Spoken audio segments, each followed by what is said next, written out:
Fragile, handle with care. Is that listed again in multiple languages, or does all that say disregard? I don't know, but there's a big hole kind of pushed in there. Good thing everything's all right, at least I think it is. But we got something interesting in here. It's the way it was shipped to me. There's no like extra box in here. It's just a bunch of stuff in one box, but it's all for one item. And I thought it was actually pretty interesting. A little user manual for Pandora Forrest. What the hell is a Pandora Forrest? This thing, there's a bunch of them. I'm always very critical with Pandora box, arcade machine type things, but I've been messing with what's inside this box, and I gotta say, I'm actually pretty impressed with this thing. It does everything that I wanted these other ones to do. We'll get more into that in a second, but let's just get all this crap out. They gave me well, I guess this just comes standard with it, like a carrying case type thing. Should we open that? I mean, we're here, why not? So you could store this thing in here and go hang out. It's like felt. It's kind of a cheapy bag. Looks like a nice little man purse. I don't know, not the greatest quality bag, but I guess it's a bag. You could put this thing in there. Just has that typical like cigarette smell, you know. I don't know why. Are these guys smoking while assembling this shit? Probably. But there's that. That's the least of my worries. Then we also have a power cable. Obviously, I took the ties off of it because I use this damn thing. 12.6 volt, 5 amp power supply. Then we have a HDMI cable, which we don't 100% need with this device, but hey, why not? Then we have what looks to be a USB cable, 2.0, 24 gauge. That's what I'm talking about. Hell yeah. Then we got like a box right, or not a box, it's from the box. It's a bag with some freaking buttons, screws, and a screwdriver handle thing with a double-sided, whoa, screwdriver. Then we got this cheap ass, which I wouldn't use this, but you don't need this. Like I said, I'm usually pretty critical with these Pandora box things, but this one I actually really like. But you know, stuff like this to me is crap. It's just given to you in case you want a second player, but like stiff, gross ass D-pad. The analog sticks feel fine. The buttons are just okay. Very clicky shoulder buttons, but that D-pad's just horrible. USB serial bus, universal serial bus. I guess that's the brand name of the controller. Oh wait, no, it's because it's a USB controller. Why would you need to put that on there? I mean, it doesn't look horrible, but it's very light, like a little tiny bag of chips. Like those, you know, they used to be like 25 cents. You get a little bag of Cheetos back in the 90s. Not anymore. I think those little tiny ass bags that you got to eat like 12 of them, or you want to eat 12 of them anyway. You know, those things are like 75 cents now. Holy crap. So what else is in here? Ugh, this thing is heavy as hell, dude. Just got to point that out for no apparent reason other than, yeah, it's freaking heavy. Awkward getting this thing out of here. Oh, shit, biscuits. There's the inside of the box, some tissue paper, wipe your ass with if you need it. You know, I think we're good on toilet paper now. Like, we're not having issues not finding toilet paper, are we? I think we're good. There she is. Look at that clamshell design. This thing is a heavy frickin' monster. It's even got a handle. My youngest son, he's barely gonna be 7. He was like, is that a GameCube? And I just laughed. I'm like, do you even know what a GameCube is? I mean, I have one, but I don't think he's played it. Maybe because of the handle? It's a GameCube, I don't know. Oh my God, it's not even. Why is it not even? I think it's the table. Whoa, I just like hit my camera, I think. These tables, man, I always have an issue with things sitting on them, like without wobbling around. I think it's just the tables are uneven. When I put this on a counter, it doesn't wobble around. I don't know, man, but okay, here's the damn thing. Let's take a look, and then we're gonna turn this on and test it real quick. We got some power buttons there. We got a big ass connector there. HDMI out to plug that into a TV, but we have a little TV right here. Then on the back, we got some USBs. We have micro SD card slot, a little tiny button right there. That's to access the menu, power, Another HDMI port, another USB, volume, and like headphone jack type thing. Some ventilation. This thing's all metal, mind you. Whoa. And then at the bottom, it looks like we have space to use. Is that? Yeah, that's got to be 18650 batteries. Power it up that way, or you could plug it in. Speaker on the bottom. Access for the little hole there to get the ball top off if you want. That's nice. Anything, just the handle on that side. This thing's a heavy machine, but I mean, will people have use for this? I don't freaking know. Oh, take a look at that. Battery indicator, if you have batteries plugged in here, then all our buttons and stuff. Let me plug this in and I'm gonna show you. This thing is pretty cool. Oh, my main criticism is the this thin ribbon cable that interfaces between the monitor and the system itself, the Pandora box. I wish they would have guarded that somehow. If they had to have that flex cable coming out, I kind of wish it would have been guarded with something. You know, like how they do like braided cables and whatnot. I wish they would have put something over that. But it hasn't seemed to be an issue the bit that I've been playing with this for the past few days, but there's that. Let's plug this thing in. Let's plug this bitch in. Plugged in on that side. Now let's plug it in down here. Let's make the magic happen. Okay, we got her on. Let's power it up. I think it's powered up. There's all those buttons. It's got a lot of buttons, dude.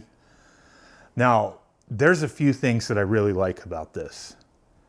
One is that I've always had an issue with these Pandora box machines where you cannot change the aspect ratio. Like, sure, if you pop it into your TV and your TV has, you know, aspect ratio options, you could swap it that way. This, same thing. You could change it through the on-screen display to either widescreen or 4:3. Now, there's been other all-in-one Pandora boxes with the screen that you can't do that. And it's stretched the hell out. It's freaking redonks. Pandora Forrest. Touch the forest, taste the forest, smell it, play it. All these little buttons, we got these little stickers on there. I'm just gonna leave them for now.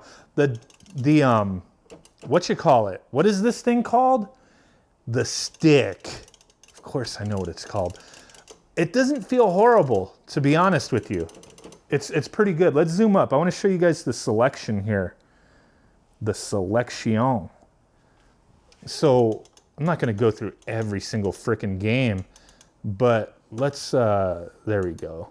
So we have Nintendo 64. This the one thing that's kind of strange is the box art. I noticed on a lot of the games on this system are jacked up or they're wrong. I'm sure you could fix it if you really wanted to by messing with the micro SD card. I mean, I'm not 100% sure. I've never messed with the internals that are, you know, on the memory for these systems, but I would think you could, because these box arts, man, are all over the place. Some of them are fine. Some of them are just little snippets, like the wrong Mario Kart type thing.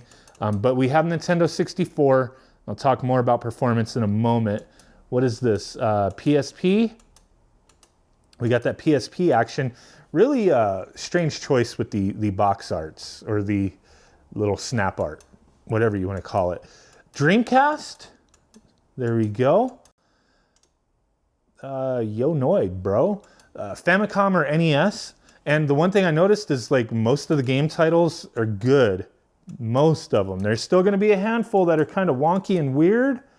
But for the most part, they're, you know, spelled out properly.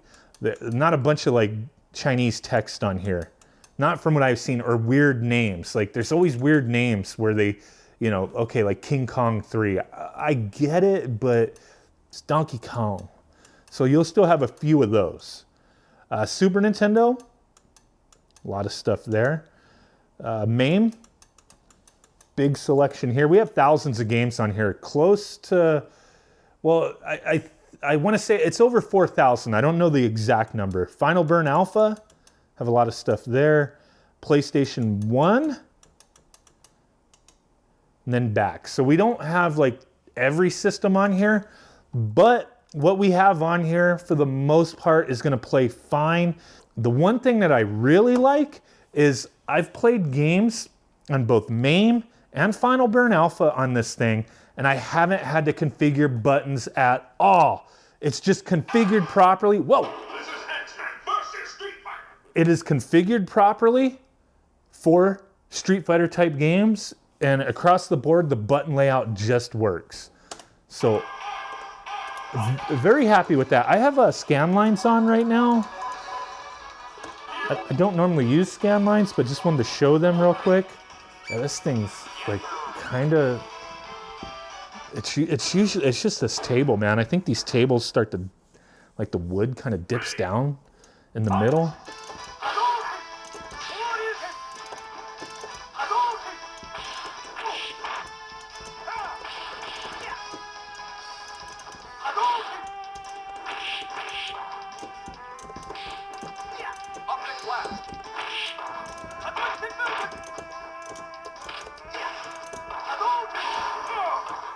But there's that. These games for the arcade stuff, they work great.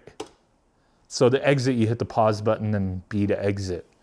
So with Dreamcast and Nintendo 64,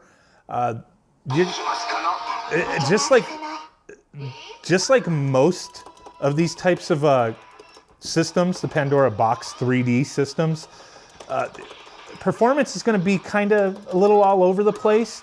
For this, Dreamcast runs all right, but you will see a lot of graphics glitches here and there depending on the game you're playing.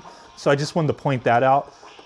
But as far as being like, it seems like it's full speed, things are pretty smooth, but those glitches, they do kind of bother me a bit with games like this. I don't typically like stuff like this to play console games. I like stuff like this to play arcade games. So I understand some people like to know what's up with all that, so that's why I try to show a little bit of that kind of stuff. Let's check out a PlayStation 1 game. But like all the old school games on MAME, Final Burn Alpha, NES, Super Nintendo, for the most part, PlayStation 1 as well, you're not going to have issues with. Nintendo 64 is another one that's going to be a mixed bag, where you're going to have graphics glitches. Some games don't run well. But overall, for like a little mini arcade system, I think this is pretty cool. That speaker is pretty damn loud on this thing. I got to keep because it seems like every system it's a little different on the volume, so I got to keep adjusting it. As far as the build quality of this thing goes, there's going to be little imperfections here and there. Nothing major, but worth pointing out that, you know, there's like some chip paint on the hinge there, stuff like that. PlayStation 1, not too much of an issue with these games. But it's when you get into PSP, Dreamcast, and Nintendo 64, you will have some issues. So there you go. There it is. So we have a lot of little settings we could do. You could change the input mapping, background music on or off, language, cleared list, no Wi-Fi on this one. Expert game parameters, game settings, no marketplace on this one because we don't have Wi-Fi. So there's that. I mean, not a ton of stuff that you really want to mess with, but you know, there's a lot of little things here. Which one was it? Game settings, I think. You can turn on your filter, continuous fire, and difficulty in lives. So there's that. You have raw graphics for the video filter, HD, so like the smoothing, or CRT, which is going to be the scan lines. So here we go, a little bit of PSP before we wrap this video up. And PSP, like a few other systems, Dreamcast, Nintendo 64, it's gonna be hit or miss on what plays well. This is Soul Calibur, and it actually plays very nicely. The graphics are looking slick. The one thing I have to point out is I forgot to peel the screen protector sticker thing off while I was recording this video, so I did redo this part just so you could see. I peeled it off. The screen, you have a little bit more glare after peeling it off, but it's not a big deal. The quality is nice. The viewing angles, as far as like dead center to the left, to the right, no problems. Going at it at an angle on either side, you're not getting any of that weird bleeding or fading with the screen. So they actually put a decent quality screen in here. Can appreciate that. It looks really good. If you want to get into the on-screen display, you hit this menu button down there. But you could change out like brightness, contrast, the vertical, horizontal position, aspect ratio, color temperature, all that good stuff. Language, I think it was defaulted in Chinese. You can change that back to English so you can actually read what it says.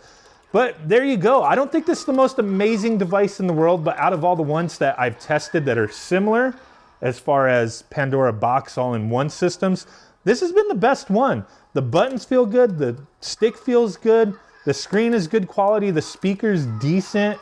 Not gonna be for everyone. I'm sure this thing's pretty pricey. PloyLab did send this to me for purpose of review. Their link will be in the description if you are interested. I'm digging it. I think it's a neat little thing. So hey guys, really do appreciate you hanging out with me. Big ass blurry thumb butt like a Bigfoot. Peace out, bye-bye, and boom.